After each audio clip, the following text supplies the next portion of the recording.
Dollar को reverse gear लगा है और यही ख्वाहिश भी थी, यही कोशिश भी थी और यही हमें अब नजर भी आ रहा है। और ये हो क्यों रहा है और हो कैसे रहा है? जरा जिस तरह आर्मी चीफ साहब ने इस पे इंटरवीन किया और जिस तरह से उसके बाद मीटिंग्स और जिस तरह से स्टेप्स लिए जा रहे हैं, वो चाहे हवाला हुंडी की रोकथाम हो, वो चाहे जिस तरह से क्रैकडाउन किया जा रहा है, उसके नतीजे में जबरदस्त हमें रत्नाइज नजर आ रहे हैं और डॉलर के होश ठिकाने आना शुरू हो गए हैं। उसकी परवाज अब थम गई है। इंटरबैंक की अगर मैं बात करूं और इस वक्त के स्टैट्स आपसे शेयर करूं तो इस वक्त 302-303 के दरमियान डॉलर जो है वो इंटरबैंक में ट्रेड हो रहा है और तकरीबन ओपन मार्केट में भी ऐसा ही है। चूंकि अब जो फर्क है वो 0.6% से भी नीचे आना शुरू हो गया है। जिस तरह IMF कहता है कि 1.25 से ज्यादा डिफरेंस होना नहीं चाहिए, लेकिन कल से हम देख रहे हैं कि 1% से भी नीचे चला गया है। तो ये बड़ा अहम है। अब और कितना नीचे जाएगा, कितना जाना चाहिए, इस पर बात करनी बहुत अहम है। बिल्कुल जी, इसी पर बात करते हैं। इसी हवाले से बात करने के लिए हमारे साथ मौजूद हैं इस वक्त chairman exchange companies association of Pakistan Malik Bostan साहब। मलिक बोस्तान साहब, बहुत शुक्रिया प्रोग्राम में हमें ज्वाइन करने के लिए। सर, डॉलर की कदर में 3 दिन में इतनी बड़ी कमी, वजह क्रैकडाउन ही है या कोई और अवामिल भी इसमें शामिल हैं?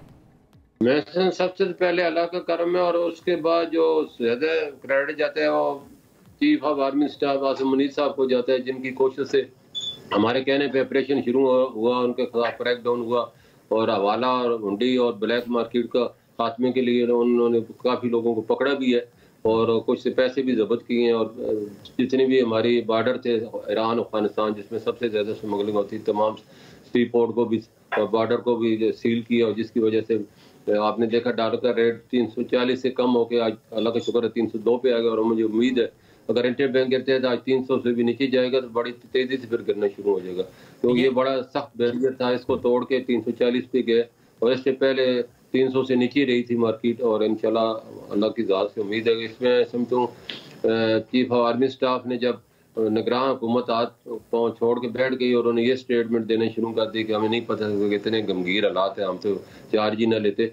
तो उन्होंने देखा अब कौम को एक हौसले की और बलबले की ज़रूरत है। वो करीब से बाहर निकले, ताजरों से मिले, स्टेक होल्डर से मिले और सबको कहा कि हम बिल्कुल भी कानून को नाफज करेंगे और अमल भी कराएंगे और तमाम गैर कानूनी सिस्टम और स्मगलिंग और जितने चीज़ें इसको ज़ुखरानंदोज़ी के खिलाफ सख्त एक्शन लेंगे। और उनके सख्त एक्शन का नतीजा है कि आज चीनी के खिलाफ भी एक्शन हो रहा है, डॉलर के खिलाफ एक्शन हो रहा है।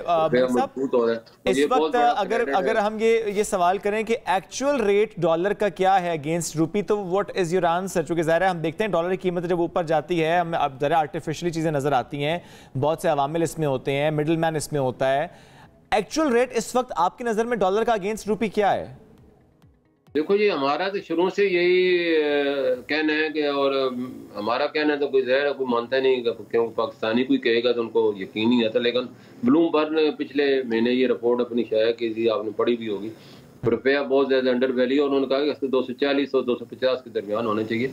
रीजन में देखें इंडिया का जो है वो तकरीबन 80 और 82 के दरमियान चल रहा है, बांग्लादेश का 95, श्रीलंका का रुपया भी। ठीक है, तो अगर इस वक्त उस रिपोर्ट की नज़र में भी हम देखें और जिस तरह आप खुद भी ये कह रहे हैं, ज़रा आप बड़ी एक अहम बात करें कि 240 से 250 के दरमियान होना चाहिए, ये एक्चुअल रेट होना चाहिए डॉलर का अगेंस्ट रूपी, तो कितना वक्त और लग जाएगा इसको एक्चुअल इस पे आने में? चूंकि ज़रा 300 के करीब पहुंच गया, अब 240-250 के दरमियान पहुंचने में और कितना वक्त लग जाएगा आपकी नज़र में? मेरा ख्याल है ये ज्यादा से ज्यादा 2 महीने अगर अब इंटरबैंक इस तरह गिरता है और जिस तरह IMF से मायदा था कि फ्री मार्केट गिरेगी तो ये भी गिराएंगे और ये इसी तरह कंटिन्यू रहता है। और खास तौर पर आर्मी चीफ साहब ने जो कि कहा है कि हम फैसिलिटेशन को जो बनाई इकनॉमिक की, उसके 112 अरब डॉलर अगले चंद सालों में आनेंगे, लेकिन 25 अरब डॉलर तो उन्हें कहा किसी वक्त भी आ सकते हैं। और ये अब क्योंकि बातें तो बहुत हो गई हैं, दावे भी बहुत हो गए हैं और अब काम होना चाहिए, उम्मीदें भी बहुत है, लेकिन जब फिजिकली डॉलर रहेंगे तो फिर उसके बाद देखेंगे बहुत तेजी काम होना चाहिए और काम हो भी रहा है। मलिक बोस्तान साहब, क्रैकडाउन ये जो हो रहा है इस हवाले से क्या कहेंगे आप? देखो जी, ये जारी रहना चाहिए और उनको बिल्कुल पर ये पाकिस्तान का ऐसा नासूर है जिसमें पाकिस्तानी मैशियत को जो है यरगमाल बनाया। बिजनेस कौंसिल ने पिछले हफ्ते ही डाटे जारी किए कि 9000 अरब इन सट्टेबाजों के पास पड़ा है, जब उनका बुक है बैंकों में नहीं है। और मैं समझती नॉन फाइलर की अम्ब्रेला इनका खत्म होता कि ये पैसा रख ही ना सके, पैसा रखना इनके लिए जुर्म बन जाए और ये अम्ब्रेला इनका खत्म करे ताकि ये नासूर पाकिस्तान की मैशियत। बिल्कुल ठीक है। और मलिक साहब, ये जो एक अब आवाज उठ रही है कि एक्सचेंज कंपनीज होनी नहीं चाहिए। अभी तो सारे बी कैटेगरीज को खत्म करने की बात की जा रही है, बट एक आवाज़ उठ रही है कि कंपनीज होनी नहीं चाहिए, चूंकि दुबई के अलावा हमें ये मिसालें कहीं मिलती नहीं है।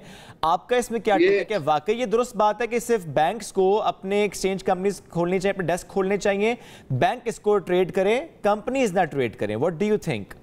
ये बड़ा आम सवाल है और इसको आप पूरा सुने ताकि पब्लिक को और आवाम को और हुकूमत को और कहने वालों को भी मैं जरा आईना दिखाना चाहता हूँ। ये शबर जैदी साहब है, इनका तो कोई पता नहीं क्या एक्सचेंज कंपनी से दुश्मनी है। रोज इसका एक ही रट्टा लगाया हुआ, एक्सचेंज कंपनी दुनिया में है ही नहीं। पहले तो ये कहते थे, और भाई पूरी दुनिया में एक्सचेंज कंपनी कौन से मुल्क में ना, ये बताओ मुझे।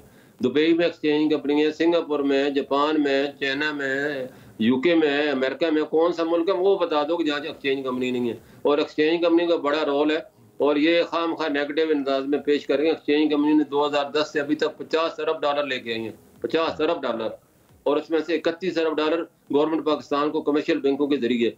और मैं ये भी बताता चलूँ, इस वक्त बैंकों की 31 बैंक है और उनकी 16,000 लोकेशन है। कितनी? 16,000। और एक्सचेंज कंपनियाँ 26 है, उसमें टोटल उसकी कोई 1200 लोकेशन है। और बैंक जो एवरेज डॉलर लेके आ रहे हैं पर ब्रांच, वो पर लोकेशन 1,25,000 ला रहे हैं, जबकि एक्सचेंज कंपनी जो 4 लाख डॉलर लेके आ रही है। और उसके साथ अवाम को, हुकूमत को, अदारों को ट्रेवल कोटा, हेल्थ, एजुकेशन हर जगह अवेलेबल है। अब ब्लैक माफिया जो इनके कंट्रोल में आती नहीं है और सारा मलबे जो एक्सचेंज कंपनी में डालते हैं, ब्लैक शीप हर जगह होती है। लेकिन हमारे लोग ज्यादातर मुद्दे पते हैं। और 98 में जब पाकिस्तान की इकोनॉमिक सेक्शन लगी थी तो मैं आपको बताता जब पाकिस्तान के सिर्फ 400 मिलियन डॉलर रह गए थे और हमने मिलके एक एक दाना पूरी दुनिया से डॉलर इकट्ठा करके 10 अरब डॉलर इकट्ठे करके दी और पाकिस्तान को डिफॉल्ट से बचाया, जिसका हुकूमत और तमाम जितने भी हैं लोग इसको अप्रिशिएट। ये बात अहम है सर, लेकिन डॉक्यूमेंटेशन पंगा लेने में गैर हो चुके हैं हर जगह। चले किसी के स्टेटमेंट पर हम जरा कमेंट तो नहीं ले रहे, हम तो एक बात करें जो जेनेरिक गुफ्तगू इस वक्त हो रही है। मैं जरूर जानना चाहूंगा, इकोनॉमिस्ट यही बात ही कर रहे हैं, ज़ेर गर्दिश यही बातें इस वक्त चल रही है, इसी पर डिबेट चल रही है। पता ही नहीं जो कर रहे हैं ये सारे, ये इनको पूरे नॉलेज नहीं है, रोल भी नहीं पता क्या रोल हम अदा कर रहे हैं। मैं इसलिए एक और सवाल करना चाहता हूँ आपसे सर, ज़रा आपने उसकी सिग्निफिकेंस पर रोशनी डाली। अगर हम ये एज्यूम कर लें कि सिर्फ बैंक्स इनको डील करेंगे, या हम ये एज्यूम कर लें कि डॉक्यूमेंटेशन बड़ी अहम हो जाएगी, डॉलर कहाँ से कितना आया, किसने एक्सचेंज कंपनीज को दिया, क्योंकि ज़ाहिर है डॉक्यूमेंट होना बड़ा अहम है। हम अदरवाइज देखते हैं कि एक्सचेंज कंपनीज के बाहर लोग खड़े होते हैं, वही ट्रेड कर रहे होते हैं। डॉक्यूमेंट अगर हो जाए या बैंक के साथ लिंक हो जाए कंपनीज, तो क्या इसका फ़ायदा नहीं होगा सर हमारी इकोनॉमी को?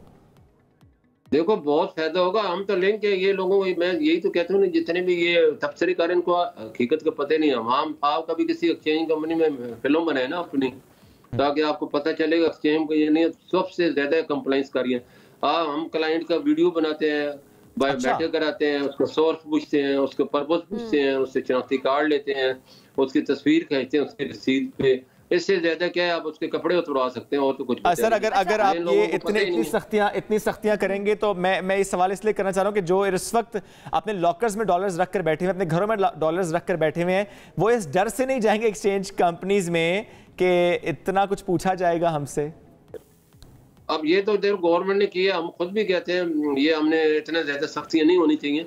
लेकिन ये लोग जो कह रहे हैं कि इनको डॉक्यूमेंटेड करना नहीं आता, ये लोग उन लोगों को डॉक्यूमेंट करते हैं। नहीं, मैं मेरा सवाल ये करना चाह रहा हूँ कि इस वक्त जो घरों में डॉलर्स लेकर बैठे हैं, आप खुद कह रहे हैं 240-250 एक्चुअल उसका रेट है, वो क्या करें? मशवरा क्या आपका जिन्होंने डॉलर्स रखे हुए हैं, जखीरा किए हुए हैं? हमारी पॉलिसी है, हम लोगों ने देखो ये 2008 से पहले डॉलर रखना कोई जुर्म नहीं था, ले जाना ले आना कोई जरूरत ही नहीं होती थी आपको परमिशन की।